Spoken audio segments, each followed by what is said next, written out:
ಬಯಲಾಟ ಅಂದ್ರೆ ಅದೊಂದು ಜನಪದ ಕಲೆ. ಹಳ್ಳಿ ಸೊಗಡಿನ ಜಾನಪದ, ಅತ್ಯಂತ ವೈವಿಧ್ಯದಿಂದ ಕೂಡಿದ್ದ ಗಂಡು ಕಲೆ. ಸುಗ್ಗಿ ಕಾಲ ಮುಗಿತು ಅಂದ್ರೆ ಬಯಲಾಟ ಶುರು ಆಗುತ್ತೆ. ಯಾಕಂದ್ರೆ ಬೆಳೆದ ಬೆಳೆಯೆಲ್ಲ ಮನೆ ಸೇರಿದ ಮೇಲೆ ಜನ ವಿಶ್ರಾಂತಿಯಲ್ಲಿ ಇರುತ್ತಾರೆ. ಆಗ ಮನೋರಂಜನೆಗಾಗಿ ಈ ಬಯಲಾಟವನ್ನ ಆಡುತ್ತಾರೆ. ಆದ್ರೆ ಇತ್ತೀಚೆಗೆ ಇದೆಲ್ಲ ಕೊಂಚ ಕಡಿಮೆಯಾಗಿದೆ. ಆದ್ರೂ ಕರ್ನಾಟಕದ ಕೆಲ ಊರುಗಳಲ್ಲಿ ಈ ಬಯಲಾಟ ಇನ್ನೂ ಜೀವಂತವಾಗಿ ಇವೆ ಅನ್ನೋದೇ ಹೆಮ್ಮೆಯ ವಿಷಯ. ಊರಿನ ಜನರೆಲ್ಲ ಒಂದು ಕಡೆ ಸೇರಿ ಹರಟೆ ಹೊಡೆಯುತ್ತಾ ಪೌರಾಣಿಕ ಕಥೆಗಳನ್ನ ಆಯ್ದುಕೊಳ್ಳುತ್ತಾರೆ. ಯಾರಿಗೆಲ್ಲ ಬಯಲಾಟದಲ್ಲಿ ಆಸಕ್ತಿ ಇರುತ್ತೋ ಅವರೆಲ್ಲ ಸಾಕಷ್ಟು ಶ್ರದ್ಧೆಯಿಂದ ಈ ಬಯಲಾಟ ಕಲಿಯುತ್ತಾರೆ. ಮೊದಲಿಗೆ ಈ ಬಯಲಾಟವನ್ನ ಕಲಿಸುವವರನ್ನ ಅಂದ್ರೆ ಹೇಳಿಕೊಡೋರನ್ನ ಭಾಗವತ ಅಂತ ಕರಿತೀವಿ.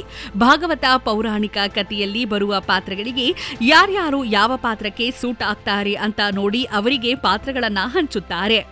ನಂತರ ಎಲ್ಲರೂ ಪ್ರಾಕ್ಟೀಸ್ ಮಾಡಿ ತಮ್ಮ ಕಲೆಯನ್ನ ಊರಿನ ಜಾತ್ರೆಯಲ್ಲಿ ಅಥವಾ ಪಕ್ಕದೂರಿನಲ್ಲಿ ಪ್ರದರ್ಶನ ಮಾಡುತ್ತಾರೆ. ಇದನ್ನ ಕಣ್ತುಂಬಿಕೊಂಡ ಜನ ಸಂತಸ ಪಡ್ತಾರೆ.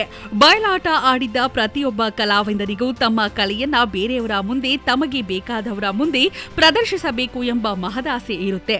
ಹಾಗಾಗಿ ಊರುಗಳಲ್ಲೇ ಕುಳಿತು ಹೀಗೆ ಪ್ರದರ್ಶಿಸುವುದರಿಂದ ಏನೋ ಒಂದು ರೀತಿ ಖುಷಿ ಇರುತ್ತೆ. ಇನ್ನು ಆಂಧ್ರ ಗಡಿನಾಡಿನಲ್ಲಿ ಹಳ್ಳಿಗಳಲ್ಲಿ ಮತ್ತು ರಾಯಚೂರು, ವಿಜಾಪುರ, ಬಾಗಲಕೋಟೆ, ಬೆಳಗಾವಿ, ಕಲಬುರ್ಗಿ ಬಯಲಾಟ ಸಖತ್ ಫೇಮಸ್. ಬಯಲಾಟದಲ್ಲಿ ಪೌರುಷದ ಕುಣಿತಗಳು, ಭರ್ಜರಿಯಾದ ವೇಷಭೂಷಣಗಳು, ಭವ್ಯವಾದ ರಂಗಮಂಟಪ, ಉದ್ದವಾದ ಮಾತುಗಾರಿಕೆ, ಹಾಸ್ಯ, ರೋಷ, ಸಂಗೀತ ಒಳಗೊಂಡಿರುತ್ತದೆ. ಇನ್ನು ಪೌರಾಣಿಕ ಕಥೆಗಳನ್ನು ಆಧರಿಸಿ ರಾತ್ರಿಯೆಲ್ಲ ಪ್ರದರ್ಶನ ಮಾಡ್ತಾರೆ. ಇದನ್ನ ನೋಡೋದೇ ಕಣ್ಣಿಗೆ ಒಂಥರ ಹಬ್ಬ.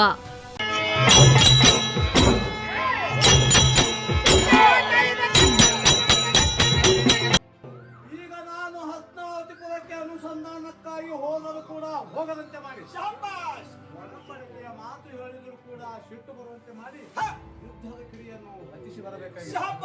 ಆದ ಕಾರಣ ಯಾರ ಮುಂದೆಯೂ ಹೇಳುವುದಿಲ್ಲ. ಇಲ್ಲವಾದರೆ ನಿಮ್ಮ ಕೆಲಸಕ್ಕೆ ನಾವು ನಾರಾಯಣರೇ ಹಾಗೆ ಮಾಡಬೇಡಿ. ಹಾಗೆ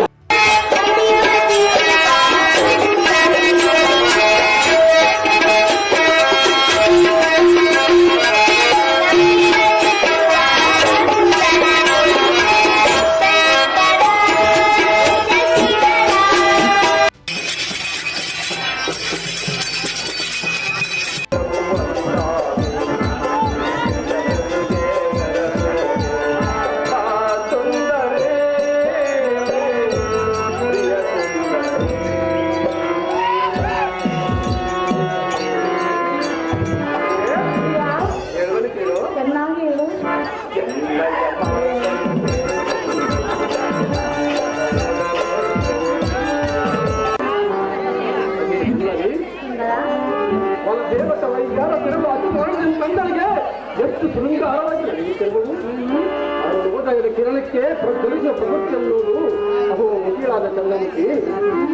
ಎನ್ನ ಕಾಲು ನಪ್ಪರಿಂದ ಎನ್ನ ಮಗ ಈತನ ತಿರುಗಿ ಮಾಡಬೇಕು.